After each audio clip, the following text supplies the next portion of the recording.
Who's there? Come on out. I know you're there in the forest. I can feel your eyes on me. We can do this the easy way, or... Oh.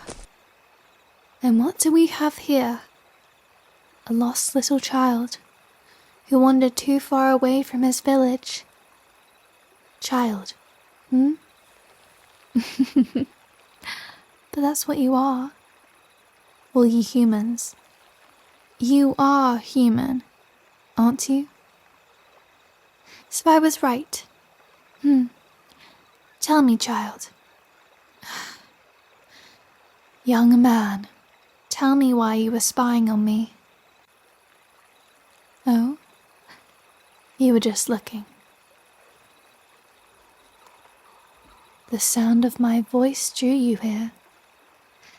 Well, pray tell, did you at least enjoy yourself, peeping at me from the bushes? It's all right. No need to be bashful. I imagine it's not often that you see a maiden singing and dancing by herself in the woods on nights such as this. Step forth into the glade, young man. You had your fun gazing at me for so long. It's only fair I get to see you better. Yes, you are human, indeed. Young, tender, and a handsome face too. It's nothing. How old are you, little boy? I see. You've only lived for a blink of an eye then, like mayflies in spring. Come, you must be tired from walking for so long. We can sit together under this old oak tree if you like. The night is pretty, isn't it? You can see all the stars. Do you know any constellations, human? Ah, yes, there is the great Archer, with his arrow poised to shoot over the length of the heavens themselves. And, a little farther to the north, you can see the Stag. See all those glimmering stars, dozens of them, just to make its antlers. All those twinkling lights, like tiny blue orbs of celestial fire, ageless and unchanging. You're fortunate to have been born in this part of the world, little boy. There was a time when you could see the stars from everywhere, clear as the rivers that run through this forest, but not anymore. The sound of the world is obscured by clouds. Sunlight doesn't break through them. Elves do not go there anymore. Only human ships down by the harbour. They set sail at dawn and disappear into the night, never to return. I'm sure you've heard the rumours. I wonder what drives them, those human sailors. Is it the thrill of chasing the unknown, a thirst for adventure? Or just desperation to do something, anything, in the brief time that you're given in this world? You don't have to answer that. No. Just look up again. Further north, at the very edge of the sky. Just past those mountains in the distance. Do you know that one? That is Mandiel, the human hero of old. He led the armies of men alongside the elves and dwarves and centaurs during the Great War. Yes, the war. Before there were any wars, the war against original evil. He sacrificed his life on the obsidian mountains at the bottom of the world. He said he fought so valiantly, he even made the Dark Lord himself bleed. And when he died, the gods swooped down and carried him into the heavens. They turned him into an immortal constellation, and now he overlooks this world, appearing in the dreams of humans, to guide and comfort them. Ismandiel in a language now lost to history. That word means longing. He longed to make the world a better place, one where you could see all the stars from anywhere you looked. You're right. That was a millennia ago. You probably only know him as some mystical hero. I never met the man either. But my father says he was quite real. Emptied half the liquor reserves in the Elven kingdom all on his own. Yes, he was a friend of my father's. One of the few reasons my dad continues to hold out hope for humanity, I think. May I know your name? That's a pretty name. A pretty name for a pretty boy. Oh, don't look at me like that. You are pretty, even more so when you're blushing, like right now. What's that? You'd like me to tell you my name as well? I suppose that's fair, but I am sorry. This is one thing I cannot tell you. Why? Because I'm afraid I'll become a real person if you were to give me a name. On nights such as this, many strange things happen in the natural world. It's best if you think them as half-remembered dreams, a vague face that flashes before your mind's eye when you're lying in bed, feeling sad and pensive, nothing more. I'm glad you wish to get to know me better. There's only so much we can share in one night. Come back. Why would you do that? You're not supposed to be here. These forests are Elven territory. You're far, far away from your home, human. Please do not seek me out. This is not fate, it's just a chance encounter. We cannot be friends, it's just not possible.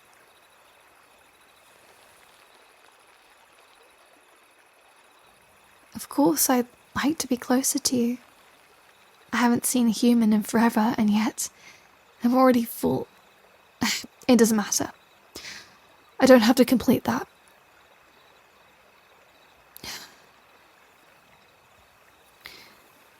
I was going to say, I'm already falling under the impression that we could be more than strangers, but we can't. Elves live for eternity. Your kind, on the other hand. Your lives are so fleetingly precious.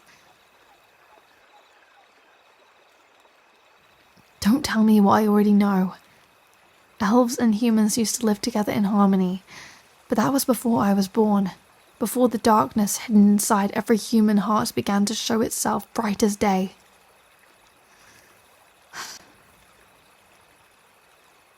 It doesn't take an all-powerful Dark Lord to destroy the world. All that's required is for a few evil persons to raise their blades against a wounded animal, and for good people to step aside and do nothing. Even now, all the theft and killing and petty wars over borders between your cities, all those ships migrating south, you have to have known what I'm talking about. You humans are drawn to darkness, one way or another. We elves are creatures of light and air, while you turn to metal and fire. There's a reason these woods lie between us.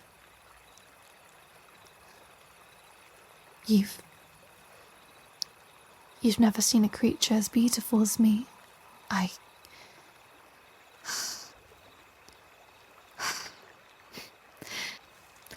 To not care about the consequences and just go after what you want because you won't live long enough to regret it.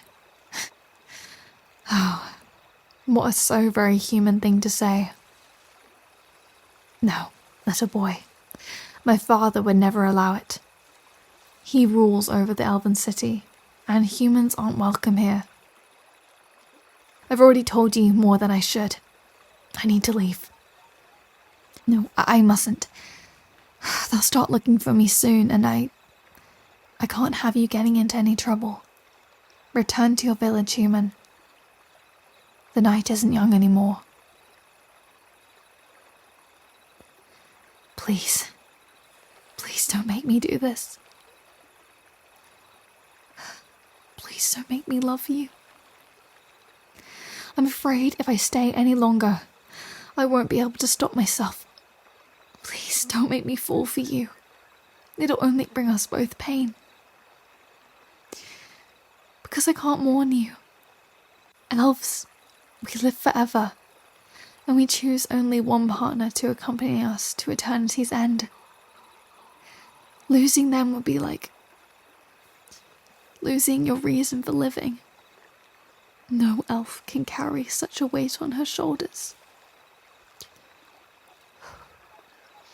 Our worlds are too far apart. I could be gone for a stroll in some far-off orchard, see the flowers and trees there, hear the birds singing, and then return an afternoon spent in blissful solitude, only to find I had lost track of time, and decades had passed in the outside world, and your hair had turned white as snow. Yes, you'd somehow find me and drag me back with you before that happened, wouldn't you? Fine. Here, have this. It's a chain, made of dwarven silver, and a pendant. It's a stone found only in these woods. It's said it will glow when you walk in the dark. If the person who gave it to you is thinking of you, wear it for me. I wish to give you more, but I must go back. On nights such as this, I often come to this glade to sing and dance and think, I hope this pendant will help you find your way to me in the dark.